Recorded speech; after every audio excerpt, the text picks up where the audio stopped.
Welcome to the Big Me Kickoff. I am your host, Kevin Noon. It is Friday, the day before the Wisconsin game, and I am live here on the Big Me Kickoff. Due to schedules, it just worked out best this way. So I'm gonna carry the show for the next hour or so, of course, with all of our great viewers and listeners who will chime in and tell us what we're going to talk about. So I didn't prepare much, so you guys better bring the heat because I don't have much. But let's get through some of the hellos. Hello, Devin. Absolutely on Let's Go Bucks. He was in the room early. Jake Anderson was on board as well. He's generally excited as well. We're just going to get through some of these early comments. Steve, who is a member at Buckeye Huddle. And if you're a member at Buckeye Huddle too, let me know in the comments as well. But, he's excited about beating Wisconsin 49-17. I'll be interested to see what the Ohio State offense is able to do against the Badger defense. I don't think that the Badgers have really played anybody. I don't think all that much about Wazoo. Yet Wazoo won, but I think Wisconsin handed the game to the Cougars because 3 turnovers, just some offensive ineffectiveness, Graham Mertz being Graham Mertz, all of that kind of playing a role in that one. And that's not fair. I mean, Graham Mertz has been a lot better this year, but if you look historically, let me throw another light on here that balance out things. If you look historically, Graham Mertz does better against bad competition and he does worse against good competition. And all of his touchdowns seem to happen against teams that they're supposed to cream and teams that they're equal or lesser than. He's averaging about a touchdown a game, if that. Devin saying hello to Steve. Again, we're just kind of get caught up here in a second. It's just me, Tim. People have eaten badgers for centuries, and in some countries such as Russia, Croatia, and China, they still do. Gross.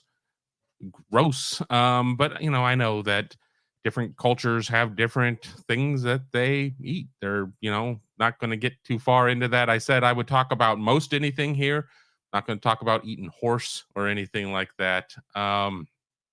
Devin, plan on beating some whiskey myself this week. Yes, a little whiskey is never a bad thing. None for me on Saturday, thanks. I'm going to be working late with the Buckeye Huddle pregame and postgame show. So be sure, if you're watching this show, that means you already are a fan of our channel. Be sure to subscribe, hit that bell. Don't miss a single thing. Give us a thumbs up here. Pregame show, approximately 4:15 on Saturday is kind of the time I'm shooting for. Maybe we might go up a couple minutes earlier, 4:15. And then, of course, our postgame show with Mark Givler, Justin Whitlatch, Tom Orr, Tony Gerdeman, myself, Ryan Day, CJ Stroud, whoever else that they bring up to the podium, maybe Paul Christ, right after the game. Maybe, within a minute of the game ending, be sure to lock in. I will get those out there on social, but the best way to know when we're going live is by hitting the bell as a subscriber to this channel, because that way you're alerted. Let's keep going through. No Tony Gerdeman, but his burner account is here. Have I ever thought of joining Tony and Tom on the Bold Prediction Show? They won't let me. They're very mean. It hurts my feelings. Also, if I'm not on the Bold Prediction Show, I can't lose. And if I don't lose, I can't end up on the Cot of Shame. And I had back surgery in 2001, so I don't want to end up on the Cot of Shame. So I would love to do that. Maybe they'll one time let me go on as a special guest or something. But the amount of horse trading they do on there, I don't know if I'd want to break up that chemistry. Honestly, I mean, all joking aside, they do such a good job on that Bold Prediction Show, not of making bold predictions, but just of ribbing each other. I don't know if I want to go in there and break that chemistry. And I don't know if I want to go in there and just whip both their asses. I mean, because obviously my bold predictions would be bolder and more true. And if I came onto their show and won, I wouldn't want them to feel bad about themselves. I'm very inclusive. I don't want to sit there and anybody have a bad day. I mean, maybe King Bronco. He can have a bad day if he's here. Sorry. Not really. It's just me, Tim, saying 38-13. Here we go. the CT Foster 01, huge fan of y'all's content. Thanks for what you do. My question is about Trevion. Is he looking ready to go? And obviously talking about Ohio State running back Trevion Henderson. By all accounts, he sounds like he should be good to go, albeit, the coaching staff is never really super forthcoming about injuries, but we kind of got the, oh yeah, he should be fine type of answer. I've talked around with some people. He should be good, is what I'm hearing. We could get the availability report at 4:30, 5 o'clock on Saturday. He won't be mentioned, or he might be a game time decision. He could be full go. He might not dress. It's just hard to tell at this point. There is a fine line that we walk in dealing with Ohio State. Yes, it is our job to break news and report things. I mean, if something is not hunky dory, fantastic, we just can't sit on it. That's not responsible. We're not doing our jobs.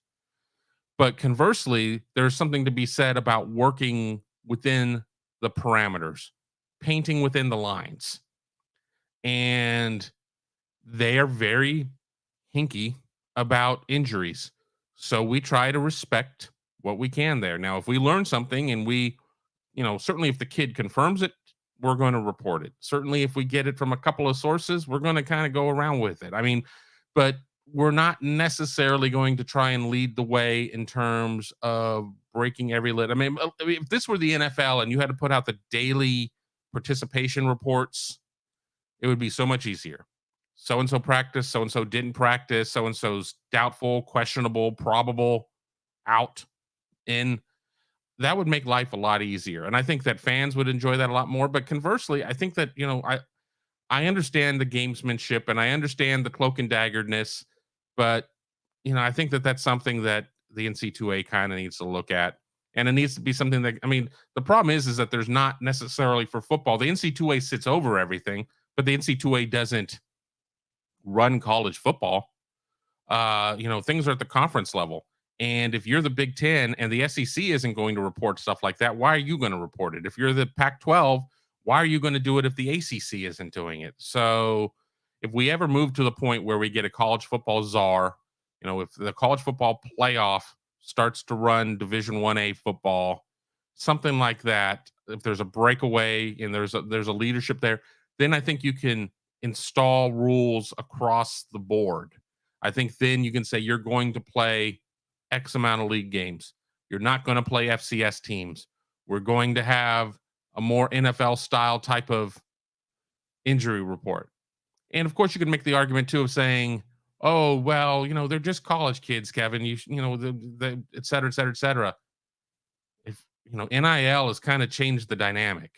And while not everybody is making the same amount of NIL dollars, as you have more and more schools that are having everybody's getting X amount from this, this donor collective foundation, whatever the situation is. I'm not saying that they're employees. I'm not saying that it's a situation, strictly of the NFL. But, when dollars are exchanged, obviously some of the amateurism rules kind of go out the door. And, I think that in order to get it, maybe some of your HIPAA rights get signed away. But, I don't know. What do I know? I'm just a small town pizza lawyer. I don't know any better, but I'm willing to be the college football commissioner, czar, whatever. I'm willing and ready for that. Gary K. Hello there, Kevin. Happy Friday to you and the Huddle gang. I will pass that on to the Huddle gang. I talked to both Tom and Tony individually this morning as we were determining what our live content was going to be today, but I'll let them know that you say hello. Yes, you've noticed it's not necessarily a jersey. It is from a barbecue, like smoking academy that I went to in Georgia a couple of years ago. I'm doing laundry. A lot of times I do laundry on Fridays. The weather has cooled off here in central Ohio a little bit. And I really didn't have a lot left in the closet. I had, I have t-shirts. I have plenty of t-shirts. I don't know if I wanted to have a big Coors Light t-shirt on, unless Coors Light wants to come on and sponsor the show. So I was like, well, I'll grab this. Locally, they're doing an Oktoberfest later today, which I may go and attend. shockingly enough, I mean, I can be very shy, but I do like to draw attention. So if I'm wearing this at this Oktoberfest, I'll draw a lot of attention, which is fine. Gives me a chance to talk up Buckeye Huddle, and I'll talk up Buckeye Huddle a little bit later in the show. Jake Anderson. I'd hope Maryland might give Michigan or scum a scare, but I'm not sure Maryland has played a significantly more difficult schedule than that team up north this season. No, they really haven't. I mean, Maryland's schedule's been better, but team up north is much more talented. I'm going to be interested to see what that team is going to be able to do against Talia Tungavaloa, and then their 1-2 punch at receiver of Raheem Jarrett and why am I blanking on his name? I had it and I just lost it. But they have two great receivers, and it'll be interesting to see. But they don't have an Anthony McFarland running the ball. But then again, maybe only Anthony McFarland was capable of running against Ohio State. So, and what is Maryland's defense going to be able to do? Because whatever your feelings are about Michigan, and I know that generally amongst the group of the people that are here, their opinion of them is not much. They've got a pretty good offense. I mean, I really like JJ McCarthy at quarterback. I think that Blake Corum is certainly an above average running back. Donovan Edwards has been a little beat up. I look at the Michigan receiver core, and it's still just a lot of names that don't necessarily mean much to me. But with that being said, they make plays, they catch passes, they score touchdowns. So if these are not names that I necessarily followed in recruiting, it doesn't matter. The end justifies the mean, and the end is they get to the end zone, and that means that they put up points. So we'll take it for that. But I think that the biggest hope for Ohio State fans is that Maryland does win the game outright. I think the next biggest thing is even if Maryland can't win the game, put some things on tape that work against Michigan. And of course, Michigan's going to have a lot of weeks to rectify anything before the end of November and when Ohio State and Michigan play each other. But put some things on tape that work. Now, and that doesn't always necessarily equate. Rutgers nearly beat Michigan last season. Ohio State wasn't able to do what Rutgers did, and Rutgers shot itself in its own foot. Rutgers should have won that game. So it doesn't always mean that if you just see something that you're going to be able to do it. Every team is different. Every week is different. The personnel that Michigan's going to have here in week 4 versus what Michigan's going to have in week 13 is going to be different. This guy's not going to be 84%. He might be 62%. This guy's not going to be out. This guy's going to be 90%. You don't know. But put some things on tape. Let's kind of scroll through a little bit more as we're doing this, as I kind of get off of answering a question here. Just seeing a lot of familiar names, maybe some names that I don't see as often.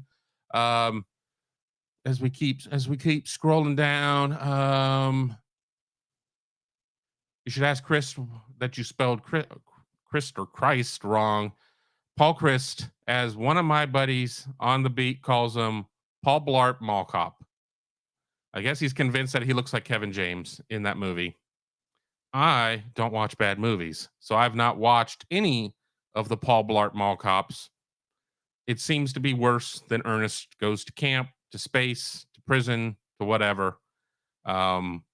I probably won't get a chance to talk to Paul Christ. I will be in the Ohio State post-game room after the game and hopefully a win. El Suzabo asking what's the deal with Burke? Did he get excused from practice on Wednesday? We don't necessarily know what was going on there. Certainly it's made the rounds. We were all sitting in the atrium at the Woody waiting to go into the indoor facility and on the indoor field where we do interviews.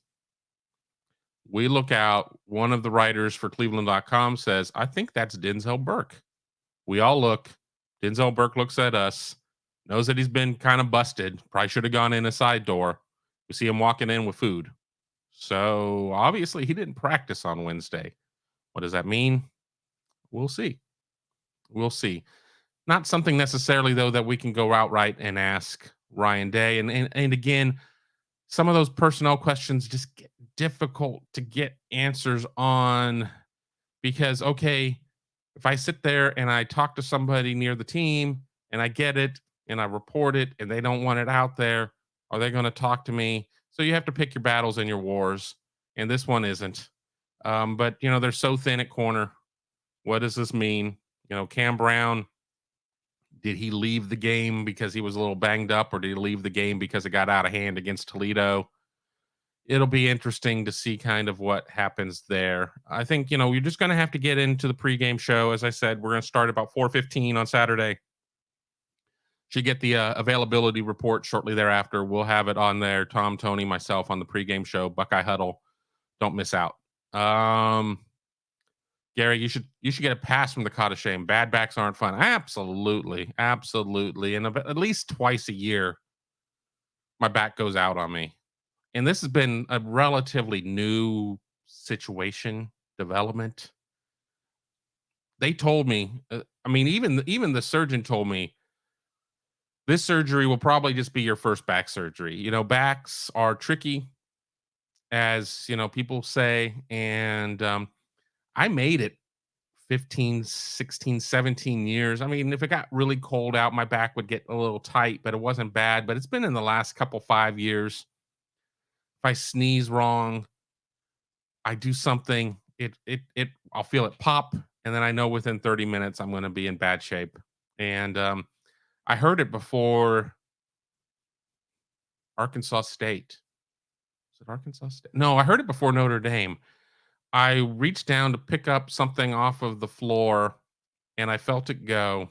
And I'm like, well, I'm in trouble now. And it was pretty bad for about a week. I held some meds back and took them from my last back incident, and it got me right. So I'm good to go. Let's keep going through here. Gary K again is will Dallin Hayden get carries this game if Trey isn't a full go? I think that Dallin Hayden needs to just get carries, honestly. While it's hard sometimes to split the load between two backs, I think that Dallin Hayden proved, that he certainly can carry the ball and do things well. Now, what is his ball security situation? I guarantee you the Wisconsin defense is going to be exponentially better than the Toledo defense. And as everybody wants to dump on the Toledo defense, they're a perennial top 35, top 40 national type of defense. So they're not a bunch of slouches. This isn't New Mexico State. But, I still think that there's an opportunity to figure out what to do with Dallin Hayden. He gets 100-yard rushing game. Do you redshirt him at this point? If you come out and as a baseball pitcher in the majors and throw a 3-hit shutout complete game, and then you get optioned back to AAA, that's difficult. That's difficult. So I think you need to have a plan for Dallin Hayden moving forward.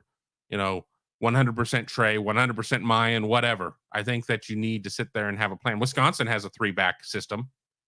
Obviously you got Braylon Allen, you got the Clemson transfer Jez Malusi, and then you have Isaac Guarindo. And Guarindo's been hurt most of his career, but he showed against New Mexico State he could run. He's doing some things. He's involved in some of the return game, but they have 3 backs, so it's not impossible. You got to keep everybody happy. But Tony Alford and Tote Nation do a pretty good job of all that. The burner account comes back in. If I were to go onto the bold prediction show as a special guest and win, I would become a Kevin Noon burner. Well, now I really want to go on the show because I want to have a burner account out there on this. I've had some faux Twitter accounts about me before. One certainly was run by somebody on the beat because they knew a little too much about me. But I think that it would be fun to have the burner account. The one thing I will say is I'm never going to promise on any sort of bet that I'm willing to change my name to Odd Todd. You have my promise there. I am not going to do that. Then again, I think that Tony was pretty safe in knowing that Iowa was not going to score 41 points against Iowa State. Frank really likes Dallin Hayden. He's hungry. He's a good runner. He's a good runner, and a lot of people slept on him, I think, during his recruitment. He commits. It's kind of a quiet, not a quiet commitment as in he didn't make a lot of noise with it, but I think people were, looking, maybe at other backs and, oh, well, that's fine, I guess, and didn't think much about him. And, there's a lot of talk about what's going to happen in 23. They got the commitment of Mark Fletcher. Could they sit there and maybe flip somebody like Justice Haynes from Alabama, what would that mean to Mark Fletcher, et cetera, et cetera, et cetera. And then you end up having Dallin Hayden kind of falling in between gaps, and people aren't necessarily talking about him. I think he did a lot right there to announce himself to Buckeye Nation. I think it was very impressive. Now, what does he look like against a much more stout defense? And if you go back and you look at my tail of the tape for Toledo, I think going into the Ohio State game, Toledo was only giving up 65 yards a game on the ground. Um, but with that being said, Ohio State was able to do it because it's who you play. Has Wisconsin played anybody at Illinois State, Wazoo, or New Mexico State that can run the ball? No. But historically, we can look back at what Wisconsin has been able to do stopping the run against most teams. And, you have to extrapolate a little bit there. But I think that Ohio State will have some success running the ball. I think Ohio State needs to attack the edges a little bit. I think you need to be aware where Nick Herbig, the outside linebacker, is all the time. Because let's remember, this Jim Leonard defense is a 3-4 system. Keanu Benton, the nose tackle, is a big guy there. I mean, he's one of their better defenders.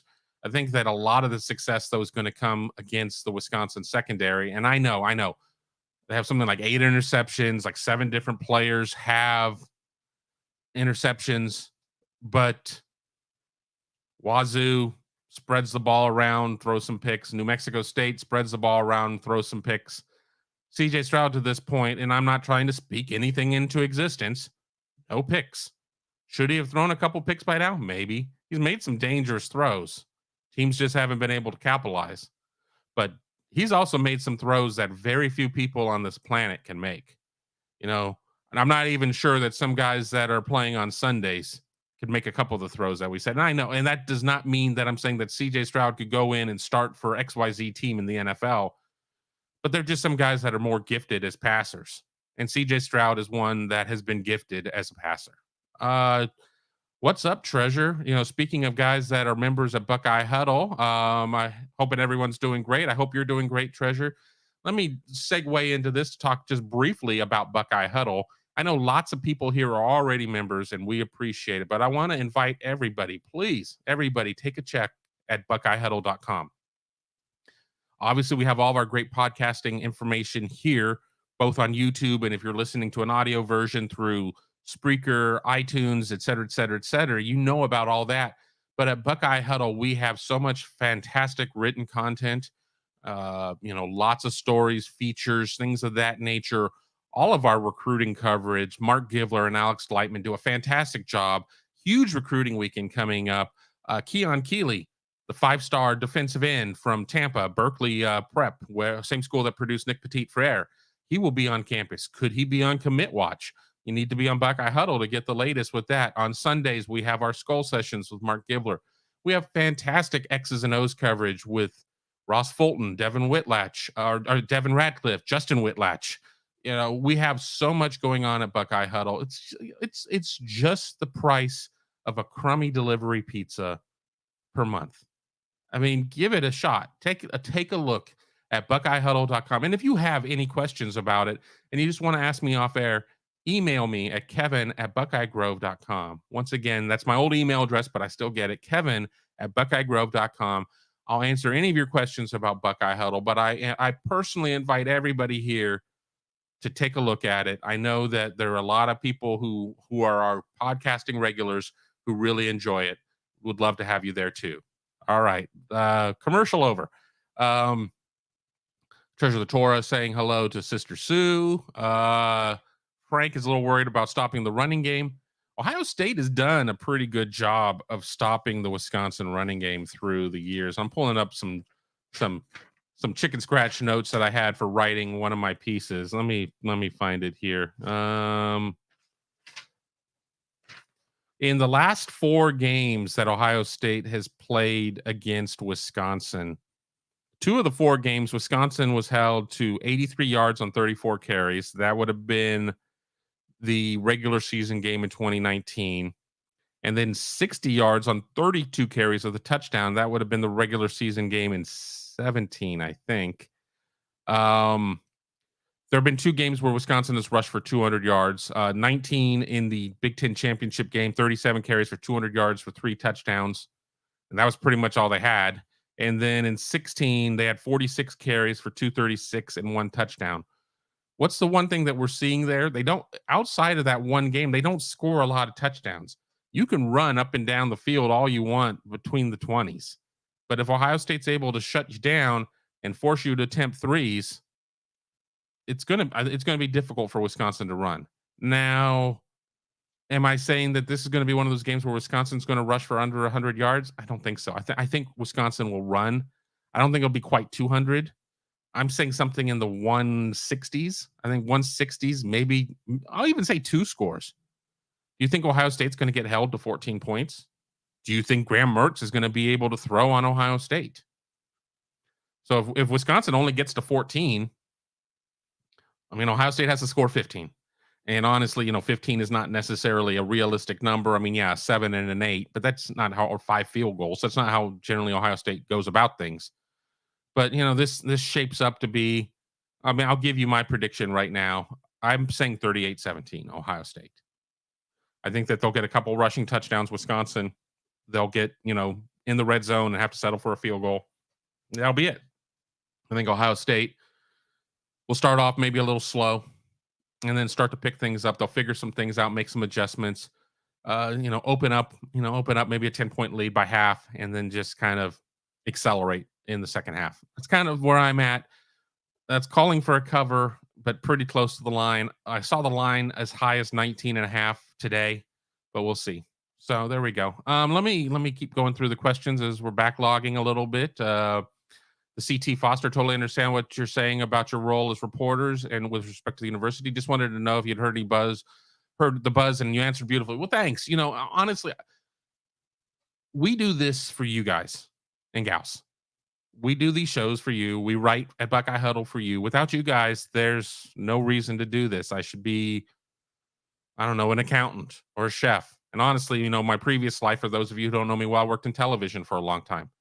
I'd still be working in TV if it wasn't for you guys. So we try to get you the information. And there are times where we can kind of pass stuff on, but we're also very careful about dealing with things. There certainly are instances where if you fall out of favor with the university, it just makes things difficult. And I'll leave it at that. So you just have to kind of watch what you're doing. If you want to sit there and play in their pool. Now, if you want to play outside of their pool, do what you want. I mean, but that's not what I signed up for. I signed up for playing in the pool. I'm a reporter, podcaster, media personality, lover. I'm all of those things, but I want to sit there and I want to be within the velvet ropes. I don't want to be outside. Let me just keep going on here. Steve Buckholz, I think our D will be fine. A lot of other, hellos. Frank talking about the couple of corners out. Yes, I don't have the names in front of me. Up to 3 defensive backs who were expected going back to spring to maybe be starters aren't going to be there. They got a player back, played a little bit against New Mexico State, a 7th-year senior, former Toledo player. But they're going to be a little bit thin. I think they're going to be a little bit thin. I mean, they're going to have bodies. I don't think that they have the same scholarship numbers that Ohio State does at corner, which is just, alarming.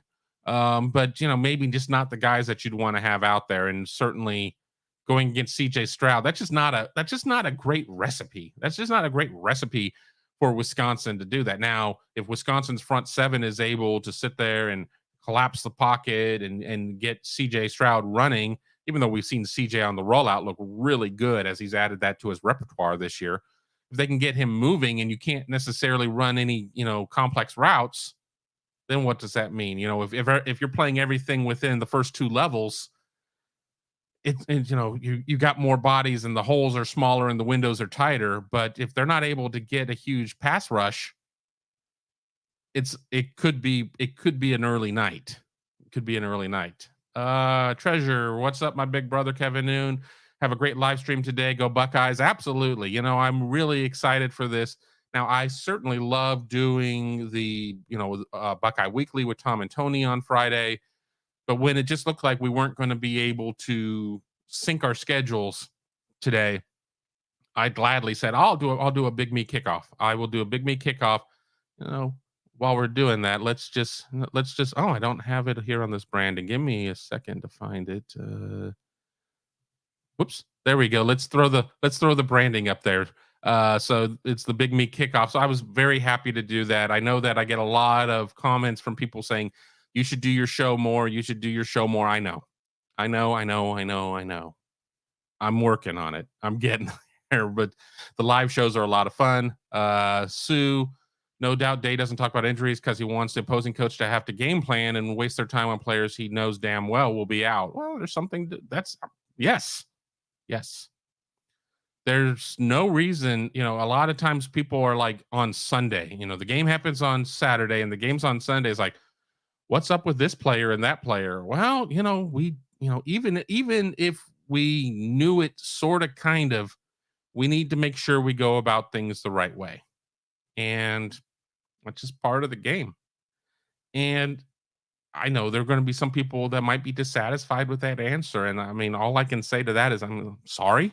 But I'm not going to get run from practice because, well, not that we get to see practice during fall, but I'm not going to get run from practice because I wanted to get you an information on a third team lineman or something. I have to be really careful as the cat walks through the back of the shot. So it's part of the game there, but we try to do our best. And honestly, over at Buckeye Huddle on our premium message board, the Huddle, strangely enough, we do maybe get a little bit more bold with some of the things we say there because that's amongst the intimate family in on the website as opposed to out here on the podcast, which is kind of over the air to everybody. So another great reason to check out Buckeye Huddle. Devin says, no, there we go. Sounds like a good time. Barbecue competition quality. I mean, let me tell you, man, I had so much fun.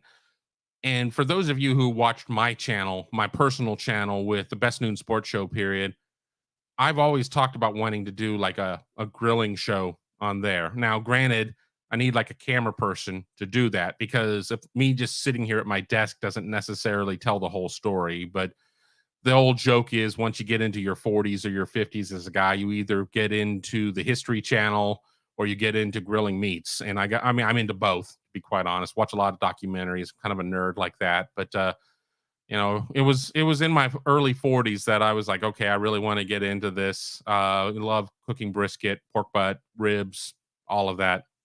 It's a lot of fun. Sue saying that Eric All has a season-ending injury. That's really disappointing for him as a person. I got the chance to talk to him at length at Big Ten Media Days. He certainly has no love for Ohio State from Fairfield, Ohio. But you can look past the rivalry and stuff, and just remember still they're 18 to 21, 22-year-old kids, and you got to feel bad for that. But an interesting tidbit there. Eric Biddle calling for 45-23. Jake Anderson, go Terps. Odysseus. Supposedly JJ doesn't throw to the left side of the field, only one completion to the left. That's interesting. Is that cross body throw? I mean, I haven't watched a lot of that team up north. That's Tony's job with Michigan Monday. One of my favorite features at Buckeye Huddle and a great podcast that they do. I'll need to go and watch because, if he doesn't, if he's a righty and he's not throwing to the left, that, obviously is cross body. So, interesting piece of information right there. Steve Buckholtz, I think Whiskey's in bigger trouble than the Bucks as far as injuries go. I mean, everybody's going to get a little banged up. I mean, the truth of the matter is it's a physical game. And you could sit there and be like all in for the game and still be 65%. I mean, the trainers aren't, if you sit there and like, I'm fine, and you're really hurting, the trainers aren't going to magically know unless your arm is like falling off your body or you have like an open wound on your head or something like that. So, there's a lot going on with that. I mean, again, I think one of the big things is that there's not even a Danny Davis in this receiving core for Wisconsin. And that just because I don't know your name as a player doesn't mean that you suddenly are like invalidated and you're not that great. But I do follow Midwestern recruiting. I do follow Midwestern football more than I do other regions for obvious reasons. Just not a lot of names on there that I'm familiar with. Just there's just going through their stat book. There's just not a lot of stats. So I don't see a path where Wisconsin suddenly becomes a competent passing game or passing team and throws for 270 and three scores. If Wisconsin throws for 270 and three scores and rushes for 170 and two scores and puts up 35 points, I still like Ohio State to win it. But, it's going to be a lot more difficult and it's a much smaller margin for error. Let's keep scrolling down. We're deeper in general than they could ever be. Absolutely. That's one of the big things. I think Wisconsin certainly has some talented players, but 1-22, there's a pretty huge disparity. Lisa, why would Ryan Day give other teams an advantage by telling them in advance which players are hurt and won't be playing? Yeah, I mean, I agree. Again, it's got to be all in or all out. You either have the NFL model where you have daily, Tuesday, Wednesday, Thursday, are you practicing, et cetera, et cetera, et cetera, or you have the other, which is you kind of pick and choose what you're going to do.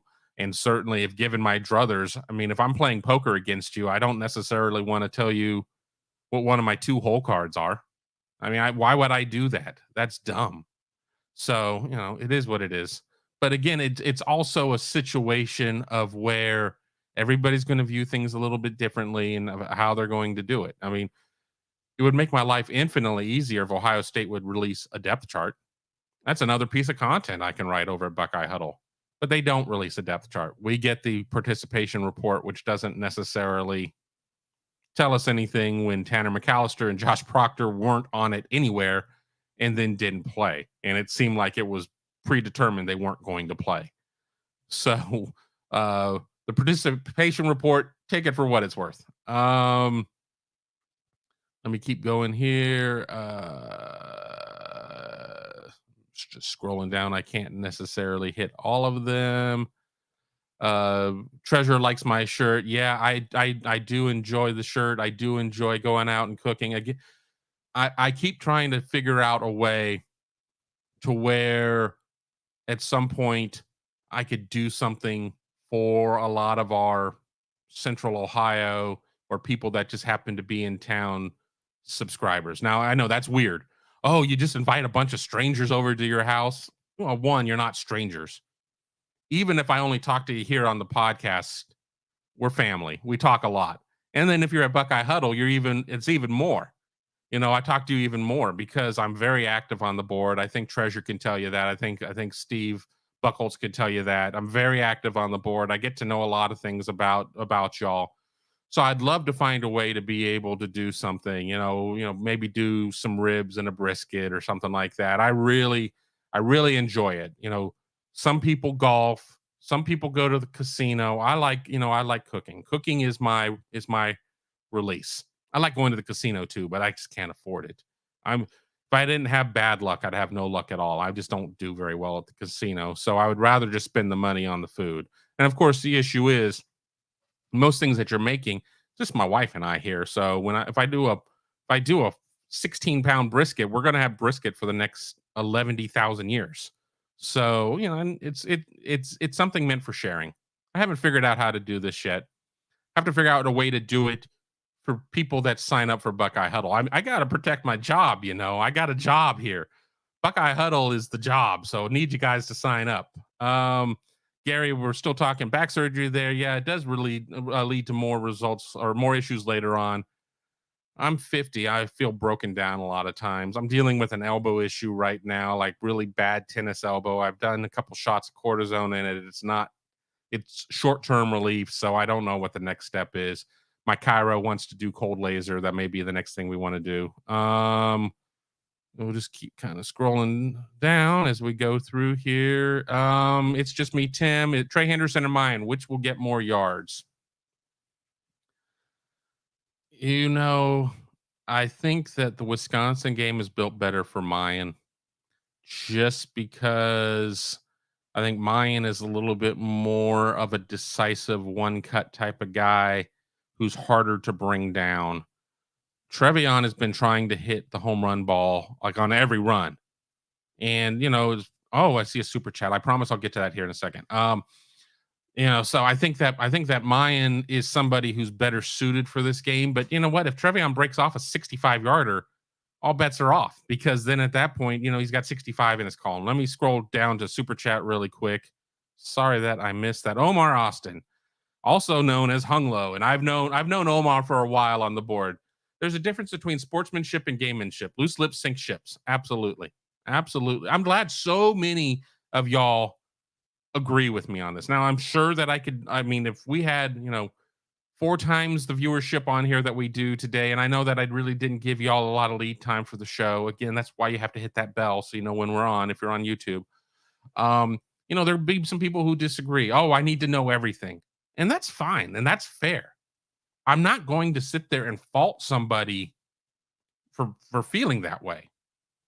I'm a huge Dodgers fan. I want to know everything that's going on with the Dodgers. I really do. But I also want them to win. So I'm willing to forego knowing how the hot dogs are made sometimes if they win. And they've certainly won a lot, but again, I don't have a lot of faith in the playoffs because that's just how, you know, things work sometimes. But I thank you Omar for the super chat. I agree with you very much. Let me try and see if I can find where I was. Okay. Um Troy V saying that Toledo was ranked 5 in D before the game with limited games played, of course, of absolutely a very limited schedule. They played LIU and UMass. Again, a schedule slightly better than what Wisconsin's played. Gary, just loved how Down Hayden was decisive, hit the hole hard, and fast last game. Need more touches to keep Trey and Mayan fresh for later. I think about that sometimes. You want to sit there and keep guys fresh, but you also want to give them a chance to build up a lather. You want to have, there's some backs that are going to be better carries 10 through 15 than 1 through 5. And you have to kind of keep an eye on how that works and everything else. But, how do you sit there and get, you get 70 offensive snaps? You're not going to be able to get all 3 backs 15. You're just not, because if you're Ohio State, you're not going to run 45 times and pass 25 times. That's just not generally how it's going to be. It's probably going to be 35 25 or 35, like 40 30. How about that? I was told there'd be no math. 40 30 pass to run. So then what do you do with 30? Maybe mine gets 5, so that leaves 25. Is 13 and 12 enough to get either of these guys going? No, everything's dictated by what's working in the game and what's not working in the game. And we can go back to Notre Dame. Ohio State loses JSN in that game and is slow to move to just pounding the rock, pounding the ball at them. But when they did, Notre Dame had no answer. And at that point, we didn't know that Notre Dame was going to lose to Marshall, probably should lose to Cal, and will probably get beat by UNC this week. But, it is what it is. Frank believes that Toledo will win the MAC. I think that's very possible. Odysseus is saying that Toledo went from 4 to 80 in one game. Well, 600 and something yards or whatever, 77 points. That lets the air out of the balloon in a hurry. I'm going to pick up here. All right. I'm jealous of Eric Biddle here in Key West, sipping Cuban coffee and dunking Cuban toast to my coffee. Where's my invite? Funny thing is that this academy that I went to for this shirt, an academy is going on right now outside of Augusta, Georgia. And I was watching one of their videos this morning as I was kind of clearing my head and getting ready to do the show. And I was like, oh, I wish I was there. And somebody reached out to me. It's like, well, why aren't you there? And then what I said was, well, I got to cover a game tomorrow. It's called Wisconsin. And the camp's really expensive and I'll never be able to afford to do it again. It was kind of some of the money came from a gift. Some of the money came from some freelance work. It was just one of those instances. If I could go again, I would love it. And if you have any questions about going to a grilling and smoking meats camp, let me know. I'll tell you everything there. I highly recommend it. It was one of the most fun times that I had, and I wasn't in a great headspace at the time. I had a lot going on, so I think I would probably enjoy it more now that I'm in a much better situation. Sue saying Haynes wants to come to Wisconsin game tomorrow, and Saban told him he couldn't. Yeah, I mean, that's funny because you sit there and you get these, you certainly get these schools that say, well, we're going to drop you if you visit elsewhere. Yet to see a lot of schools. Hold on a second. Excuse me. actually drop a 5-star player because they visited elsewhere. A lot of bluster, a lot of talk, but I mean, Ohio State has to be careful how they handle this. You don't want to lose Mark Fletcher. And Mark Fletcher has already said that he was perfectly fine being part of a 2-back class, but being perfectly fine with it and actually not letting it bother you are two different things. I mean, I can tell you, you know, oh, I'm okay with this, but then it burns my britches on the other end of it. So I mean, you don't want to lose Mark Fletcher. I mean, Justice Haynes, fantastic talent, would do really well at Ohio State. But we'll see. We'll see what happens there. But yeah, I certainly heard about that too. I was reading about that over on the Huddle at Buckeye Huddle. Wow, I'm falling way behind. So we'll start picking up the pace here a little bit.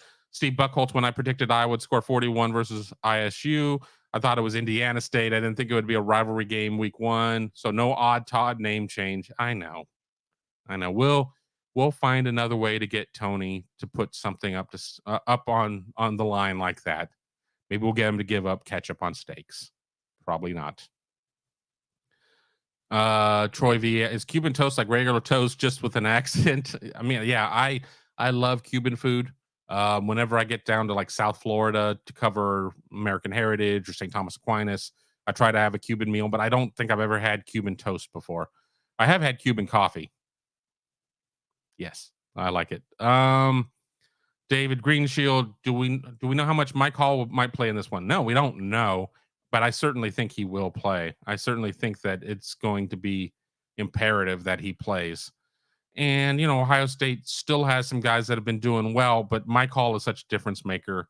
I mean, obviously, if you're putting him out there at risk of losing him for the season, then you don't play him. But I have no reason to believe that he's in that type of situation. I think it was we don't need him against Toledo. As somebody I was sitting next to said, break glass in case of emergency. If Ohio State suddenly found itself down multiple scores to Toledo, Mike Hall might have trotted out there, in my opinion, and obviously in his opinion too. Eric saying that the toast is hard, flat, and crunchy. So there you go. Well, he fixes it there with crunchy. Steve Buckholtz would like to get into a defensive TD for a change. Well, they only have 2 takeaways this year, and they both happened last week. So get some more takeaways, and there might be some chances there. Graham Mertz, he's got a pick 6 in him, I believe. Will we see it? I don't know. But he certainly has a pick 6 in him. Odysseus 7 interceptions against Illinois State, New Mexico State. Maybe Wazoo just has a really crappy secondary. I don't know. I mean, maybe he just felt comfortable and was just trying to force some balls in. I don't know. But not good. Not good. If the feed is bogging down, I don't know what's going on with my Wi-Fi. Let me keep scrolling down. I'm going to have to skip a couple of things just because we'll never get through this show. Eric Biddle reminding us about Huddle merchandise. Absolutely. I've talked to Mark Givler a couple times about it. He is working on it. This is not a case of anybody dropping the ball. We're trying to figure out what to start with. I've said hats. I think hats are great because the thing is how do you do a situation of we don't want to get stuck with a lot of merch. You sit there and you're like, okay, we need 50 XL and 52 XLs and 40 large and 20 medium, and you move 2 medium and you have 18 medium. You don't want to get stuck with merch.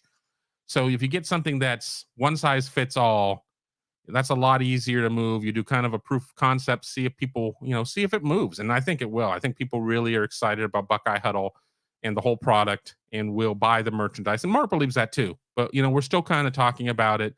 It's in his, that's something that he's working on. I don't want to sit there and act like I'm taking any credit for the merch thing, but he has consulted with me and it's coming. I promise. Will it be here next week? Unless something has changed, probably not, but certainly before the end of the season. Certainly before the end of the season. I may reach out to him this weekend, probably Sunday, because Saturday I'll be a little busy, and see where we stand on that and let him know that people want that. Steve Buckholtz wants Keon Keeley to be on commit watch. You and me both. And Ryan Day and Larry Johnson and probably all of Buckeye Nation. We'll see. Stay tuned. And Steve is a member of Buckeye Huddle, so he will know first. Here we go. Little Mountain Life. Enjoying the show. Just want to say I fall 75% of the beat consuming daily content. And I consider you one of the better dudes. Keep up the great work. Thanks so much, Little Mountain Life. I really appreciate that.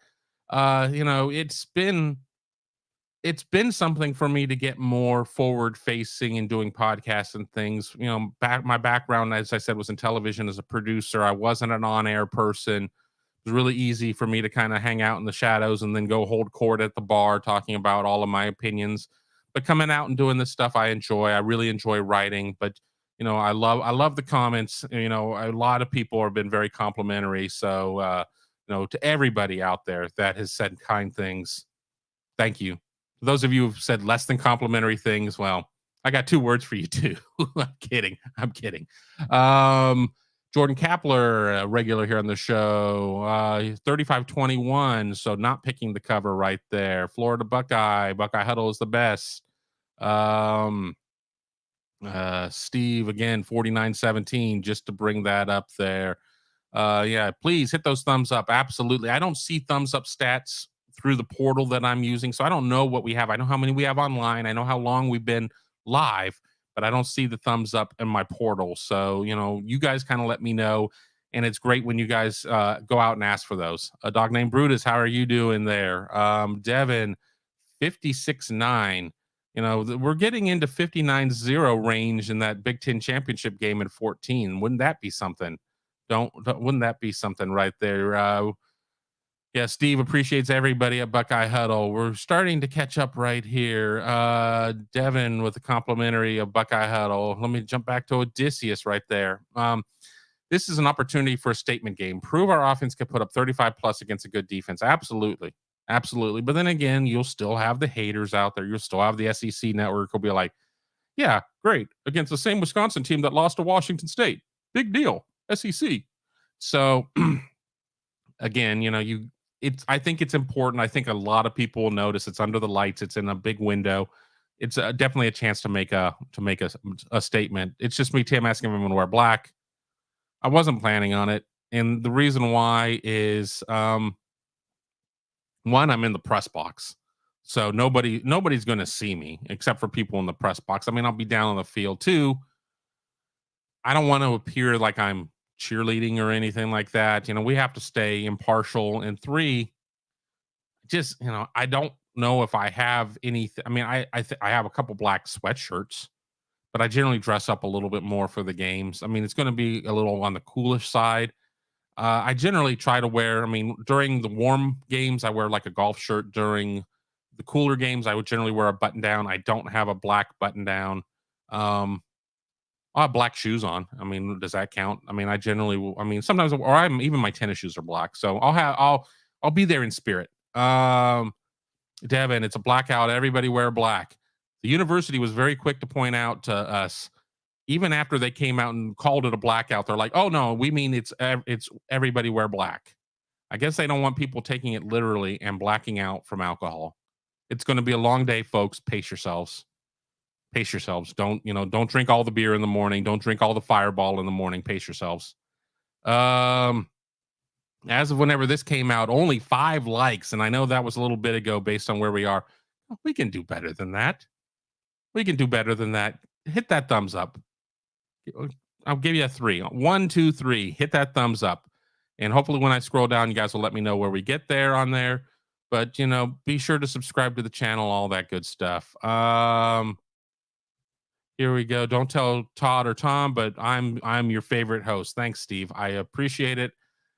I may tell them at some moment when they're pissing me off. Oh yeah? Well, I'm Steve's favorite host. But we'll see. Gaming Line believes Buckeyes by 1 billion, so I would assume a lot of records would fall in that one, but I like the sentiment there. I like the sentiment right there. Yes, Eric, my cat did make an appearance. She was trying to sit in my lap a couple of times, and I had to keep shooing her off because at some points, despite being 15 now, she'll try to play with the microphone, and that's just annoying. Yes, the cat is stealing the show. Jake saw the cat too. Eric saying to put a dark curtain over the window. I know. Well, and I can black these things out a little bit more, but the wife is not. She doesn't want me necessarily altering too much stuff. So I may try and figure out a way to I need to put like a curtain rod up of some sort, and then maybe I can hang a blackout sheet. The issue is that I set up this office a long time ago before I ever did any podcasts. In front of me on this wall is a TV. So I can't turn my office around because the TV would just look really weird. So I mean, I could maybe turn this way, but I haven't figured it out yet. I haven't figured it out. Maybe during the off season I will kind of look at this and try and figure out how to get a better backdrop. I mean, honestly, the best thing would be for me just to buy a backdrop, but even with that, the wife just doesn't, I mean, she just doesn't want me messing up the office. And I'm gonna do a little secret. It's a mess. It's a big mess. Troy V. I'm going to be smoking some pork belly tomorrow. One half of it like a brisket, the other half like burnt ends. Oh, fantastic. Fantastic. You got to let me know how that goes. If you're a member of Buckeye Huddle, we have a smoking thread. And I'm not talking smoking cigarettes or smoking doobies. I'm talking smoking meats. If you are, be sure to post some pictures over there. And even if you're not, sign up and join us in the smoking thread. I would like to probably try and do a pork butt beginning of the week. We'll see. My wife has been out of town several weekends. I'm going to start traveling once Ohio State goes to Michigan State. So it's hard sometimes for me to cook something large and then have to deal with a bunch of leftovers. I mean, I like leaving my wife with leftovers because that way, she's not running out to eat or anything like that. But we'll figure it out. And I'm looking forward to doing something here. Let me keep scrolling. If I skip a comment or something of yours, I apologize because I just want to sit there and get caught up. Gary K, that I love to cook. Funny, I love to eat, especially good barbecue. That's one thing too, is that I lived in Texas and I lived in Tennessee before moving back to Ohio. I lived in Ohio, then I moved to Texas, then I moved to Tennessee, and then back to Ohio. So in Texas, I had fantastic barbecue. Even if Dallas isn't hill country or whatever, enough people come in from places that we have good barbecue in Dallas. Tennessee, I lived in Nashville. We had enough Memphis influence that came up that there was some pretty good barbecue there. Struggled finding good barbecue in Central Ohio. A couple places. Ray Ray's does a really good job. Food trucks. There's a place in Logan that I really like. There's a place in Jeffersonville that I really like. We just got a new place in Pickerington. I haven't tried it. So I'm like, I'm going to just start doing my own. And it's fantastic. And, we all like what we do. And, people come over and they're like, oh, it's fantastic. But, I don't think people want to come over and be like, oh, your barbecue, it's crap. I mean, that would be rough. I'd be like, get out, leave.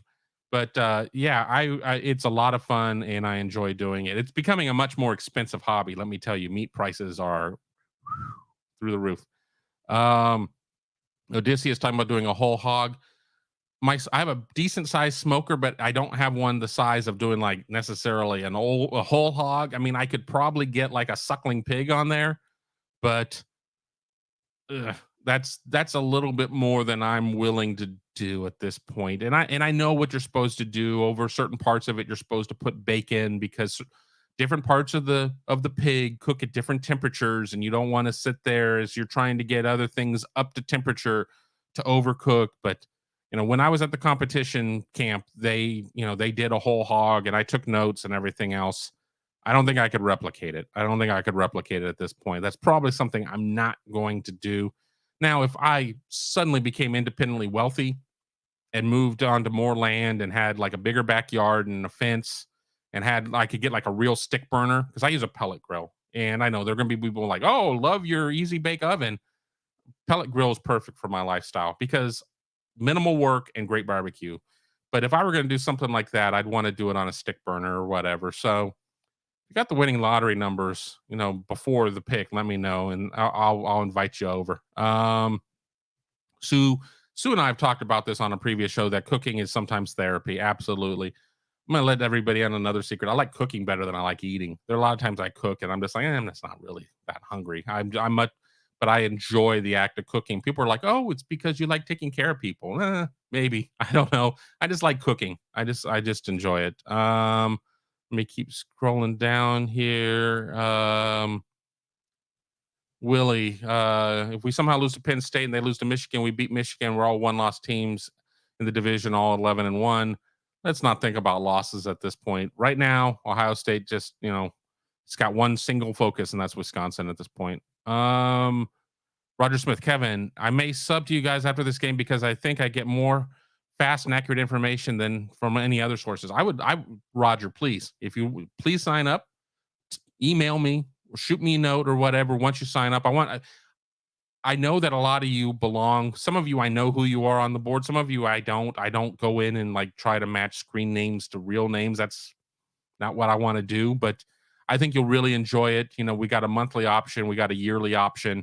You're going to save money with the yearly, but if you're not sure, come in for a month and let us earn your business. But we certainly would love it. I mean, and the thing is it's funny on the board. There are a lot of people are like, you guys do a lot of podcasts. Well, we do, but we also write a lot of content, and a lot of times we're not necessarily putting out content on the podcast we don't talk about on the board. We take care of all of our customers, whether it's our podcast customers or our website customers. That's really important for us.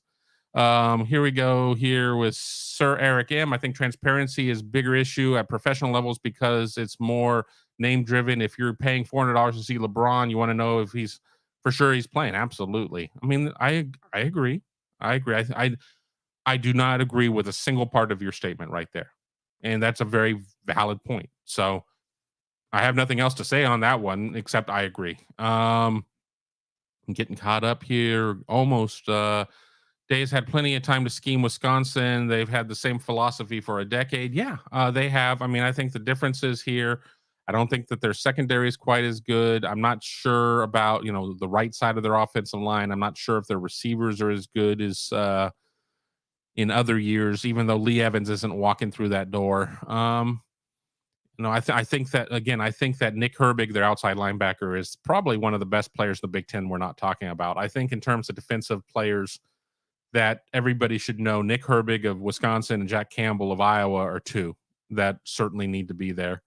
So it'll be interesting to see how Ohio State schemes for him. Frank asking about JSN, and Odysseus jumps right in with, yes, he said he's a go. I mean, he said during either radio or during his lightning round that he expects him to go or something to that nature. Let me keep scrolling again. I have to sit there and skip a couple things because I said I was only going to go an hour. I've got a couple of subscribers that are in town that I'm supposed to go out and do some things with. So I have to do laundry. Again, part of the reason I'm wearing this shirt is lack of laundry. So I've got stuff waiting for me. Philly has some great Cuban restaurants. I heard Philly has some great Thai restaurants too. As I think a lot of Mark Givler is from outside of Philadelphia. If I go to Philly, I want a cheesesteak. I want a roast turkey sandwich. No broccoli raw, please. I'm just not a fan of that. But, I need to get to Philly. But the big thing for me in Philly is I got to find somewhere and park the car safely because I've watched Parking Wars, and I don't think any of those are new anymore. But I'm not dealing with the parking authority out there. They seem to be very difficult. Let me keep scrolling. Frank loves Italian food. I'm just biased. I do too. And I think Columbus has a lack of variety in terms of Italian food. As I name restaurants, none of them are sponsors, but if any of them would like to sponsor, hit me up. There is a place in Reynoldsburg. God, I am what is the name of it? It's over by Krispy Kreme. And I'm drawing a blank. Oh, Milano's. Fantastic. It is. We go there every year for Christmas Eve. Honestly, we don't go there a lot more than that, maybe one other time a year. It's become a special occasion place, even though it's not, it's not pretentious. I mean, they do have white tablecloths, but I could go in dressed like this. I don't feel like I have to be wearing slacks or anything like that. I do love good Italian food. One of my next projects that I want to tackle is I want to learn to make my own pasta and make my own bread, but I haven't had time. I haven't had time. Again, as I said, 6 months ago, a year ago, just wasn't in a great headspace. I wasn't doing a lot of learning, a lot of self-improvement. Better headspace right now. So I like self-improvement. I like learning. I like all of that stuff. So absolutely. I'm going to keep scrolling here as we're over an hour. Dog named Brood is 42-17 Ohio State. As we get closer to being caught up, if you haven't chimed in with your score, be sure to chime in with your score. subscribe to the channel, please. It means a lot to us. Hit that bell. Don't miss a single show. Be sure to tell a friend, tell 2 friends, tell 10 friends. If you got Ohio State friends, and I know not everybody has the opportunity to watch us during the afternoon, but these shows, they look just fine watching them on the rebroadcast. They look just fine there. Help us grow the channel. Help us grow everything. Help us grow our Facebook, our Instagram, all of that. And then again, we have this little website. It's called Buckeye Huddle. You can read all about it down below. Sign up. It's fantastic. I promise you. You have my 100% guarantee that you will love it. Steve saying 50% thumbs up at the moment. I think we can do better than that. Absolutely. 38-17 right there. I just like talking about food. Chicago has a place called Cafecito that I want to try. Chicago's probably the best Cuban food outside of Florida and Union City in the U.S. Portos and SoCal's pretty awesome too. I'd love to have a good Cuban place here in Columbus. I'd love to have a good Tex-Mex place here. I was in Texas year plus ago, and it's just amazing, just the difference. I mean, I think a lot of it comes down to places prepare what sells, what the palates are. I just don't know if Central Ohio is ready for a good Mexican place. And there are some good places that specialize in one item or another. There's Los Gauchos that does fantastic tacos al pastor. There's some places like that, but no place can pull off good cheese enchiladas. Nobody makes good red sauce around here. I just don't know. So something else that I need to figure out. I need to co-op somebody in Texas to give me a good family recipe for red sauce, because I'm just so disappointed. I go somewhere and I order cheese enchiladas and I'm like, oh, this isn't what I wanted. It's just me, Tim, asking me for my bold prediction. Well, since I don't get to play in that sandbox, I don't have one at this point, and I don't think that it's fair to throw one out off the cuff, because I know Tom and Tony noodle around a lot with what theirs are, and if I just throw one out there, one of two things is going to happen. It's either not going to be bold, and I'm going to be mocked for, oh, that's a -1 point bold prediction. Way to go, Kevin. Or I'm going to throw something out that's so insane that it should be like a 200-point bold prediction, and it has a 0% chance of going on. Plus, two, I just don't know the parameters. They love doing stuff. Oh, from the 27-yard line. I'm not sure on any of that. So maybe before whatever our Friday show is next week, I will come up with a bold prediction for Rutgers. Then again, I guess the boldest of prediction would be Rutgers winning, but I'm not going to go there. Let me keep scrolling. Eric saying that I'm whipped. Yes, dear, take out the trash. Okay, I'll be right back. All right, dear, I had to take the trash out to the street. It's here in Pickerington, trash day is Friday. But my wife's in Cincinnati for a wedding that she's matron of honor at. So there are dishes in the sink and some other things there. It's not that I'm whipped. I'm terrified of her. She scares me. I just don't want to cross her. She's a very mean woman, and she'll let me know when I'm not doing well. So if when she gets home, if the house is a mess, that's going to be an issue. So, Sunday morning, I'm going to have to run around and pick up the house a little bit. Yeah, I knew you were kidding, Eric. I trust me. I know nobody in here is going to take those types of shots, like, legitimately. Let me keep scrolling. We're almost catching up. Florida Buckeye, great show, Kevin. Go Buckeyes and go Buckeye Huddle. Absolutely. Try small restaurants in Chicago.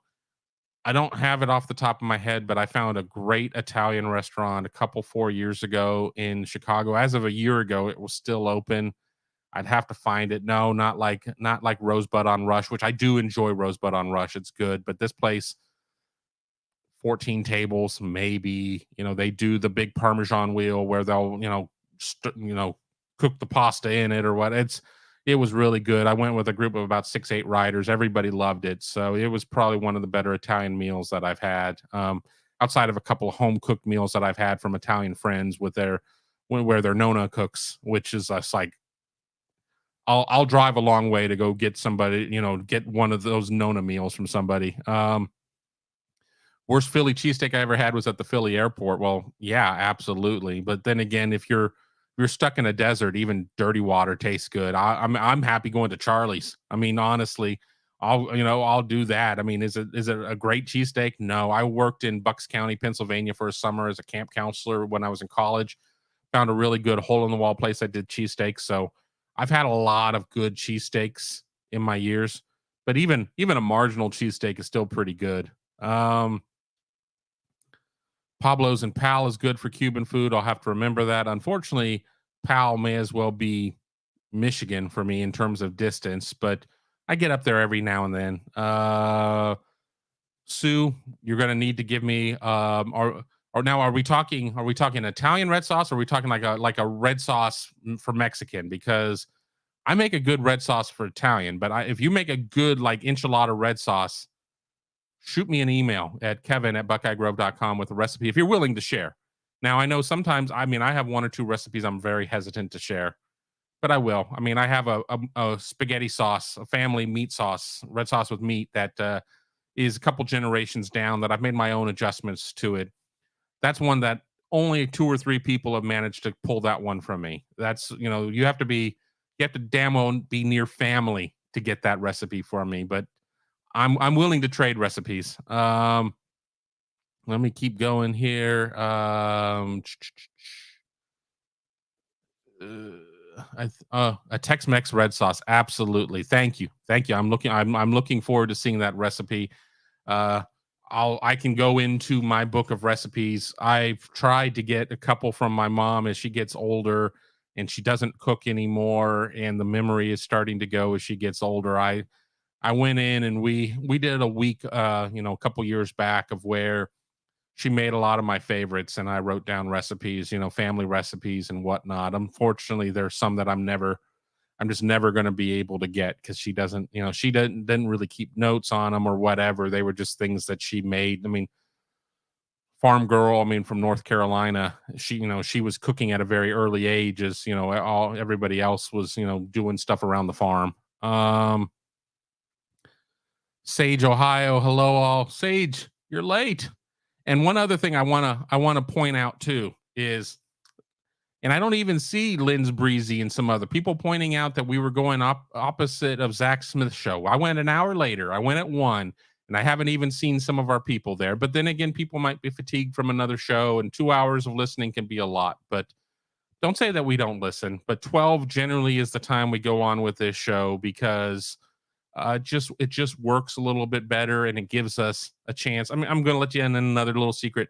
I try to work a half day on Fridays because I'm going to work a whole day plus on Saturdays, and then I have a side gig on Sundays. So, once I'm done with this and get a couple things done, other than folding laundry and maybe putting dishes up, I don't know.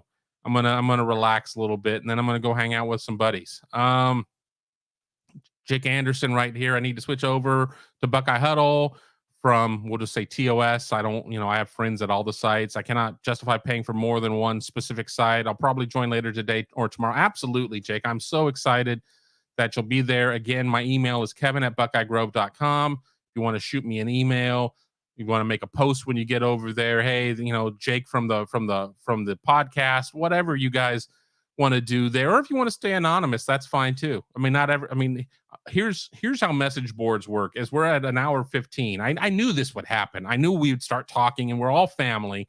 And it's just like, I'm going to do one of these shows with a beer in my hand one of these times, because then it'll feel like we're at a sports bar. We'll do an evening show or something like that. But on a message board, vast majority of people don't post. They just read. They read the comments, they read the message board, they read the stories and everything else. And then you have people that are volume posters, but it's a very small percentage of people that are huge posters. But it's still great because, I know a lot of people. I mean, I got friends from all over the country, and even a guy that I know that's stationed overseas who's like, yeah, I don't ever want to post. That's just, I'm not trying to draw attention to myself or whatever. I just want to read what you guys have to say. Dog named Brutus, I'm subscribed. I didn't get the notification. Oh, you're subscribed to the YouTube. So you've hit the bell. I mean, you have to hit the bell as well. So if you're subscribed to the YouTube, you can subscribe to the Buckeye Huddle channel, youtube.com/Buckeye Huddle. And then there should be a bell somewhere down below where if you hit that, you should get the notification. I get notifications on a couple of podcasts that I like. A couple of going to be shocked with this. Like Smoking Meats podcasts that I follow, a couple of technology podcasts, but you hit the bell. If you didn't get the notification, I don't know. Something I'm going to try to do as well is I've talked about doing a Discord channel for at least my podcast feed. Maybe we'll do it for all of Buckeye Huddle. And maybe on the Discord feed, we can post what our planned schedule is. Let me work on that one because I want everybody to be able to participate. If you're listening to this on delay, that's fine too. That's fine too. But I know people, we have our core constituency, and a dog named Brutus and Sage, Ohio are definitely part of it. Our core constituency who are huge posters here. So I don't want y'all to miss that. But let's, keep going. Just Me Tim is lurking. Florida Buckeye, do a beer and brisket smoking and grilling show. You know how long it takes to cook a brisket? Even if I do it hot and fast at 300, that would be a long show. So we'll figure something out. It's just me, Tim. YouTube Live needs to learn a thing or two from Twitch streams. YouTube's making some changes coming up for some other things. We're going to probably start doing some more shorts as well, but I don't do Twitch. I'm 50. I should learn it because it's part of my job. But I don't know, because I always just thought Twitch was kind of about putting up, is where PewDiePie would be putting up playing Call of Duty and stuff like that. And while I do game, it's been a while since I have played a game. Again, I just have to be in the right mind frame for that. And my wife is like, I'm not sitting, you're 50 years old. I'm not going to sit here and watch you run around and play, your dumb games. Now, once College Football 24 comes out, or whatever year it comes out, yeah, good night. I'm going to be playing that all the time. I'll probably be playing on Twitch too. Let me get caught up. Jake, later, y'all. Go Bucks. Absolutely. Later, Jake. Go Bucks. Steve saying just put the schedule up on the website. Another reason to join up. It might be as simple as that. I'll talk to Tom and Tony and Todd about that one and figure it out. Part of the issue is sometimes there's like a little bit of a rolling start to when some things go, but we generally know when pre and post are going to go. We generally know when we're going to do our Friday show. We generally know some of those things. So we need to do a better job of planning. I agree, Steve. I agree with all of that. I promise we're almost to the end. Who has the faster 40 time? Me, Tom, or Tony? I'm going to say Tom. While none of us are necessarily going to compete for the Ohio State track team, I would probably hurt myself getting into the starting blocks. Tony would be distracted by a ketchup ad, so I think Tom would win by default. Just me, Tim. I would watch Buckeye Huddle Poker Night. The one thing that I want to do, we have come up with branding for what the new Eats show will be for this channel. I'm not releasing the information on it yet. I want to sit there and have the steak night with Tony first, but a poker night would be interesting. We just have to make sure that it's more than Todd. I gotta quit calling him Todd. Tom and Tony and myself. Maybe we get Mark involved. I mean, we need to get a couple of Mark likes to play cards too. We need to get a couple of personalities there. I need to figure out a way to maybe put a couple of cameras together. We're certainly not going to look like World Series of Poker where you're going to see our whole cards or anything like that, but I've got some ideas swimming in my brain on there. So good to see that there. Let me just, Tomorrow Eats. No, I get my show with my name in it. He gets his show with his name in it. Tony hasn't figured out how to get his name in a show. The new branding for the Eats show will not have any of our names in it. I really like it. I'm really excited about it. I hope you like it too. Eric Biddle saying, later, Kevin, say hi to Tom and Todd, or Tony for me. Yeah, that's why I keep calling him Todd on the show. It's your guys' fault. Steve, great show today. Thanks for going overtime today. Buckeye Huddle rules. Absolutely. I mean, again, the time I've been on here has flown by. It's flown by. I mean, I've lost my voice a couple of times, but that's just because I normally have a Gatorade with me and I didn't bring one up to my office.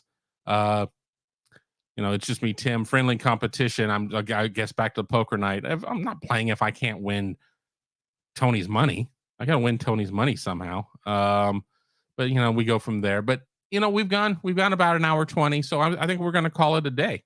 Treasure the Torah. Have a great, I'm assuming day. Peace and blessings, big bro. Absolutely, Treasure. You have a great day as well, too. And everybody else out there, you have a wonderful day. Have a wonderful Friday. Maybe have a pop or two if that is your pleasure as we get into Friday, and pace yourself on Saturday. 7:30 is a long ways away for a kickoff on the night game. Be sure to join us on the Buckeye Huddle pregame show about 4:15 here on this same channel, and postgame show immediately after the game ends. All of that and so much more here at Buckeye Huddle. Thanks for watching. I'll see you again very soon.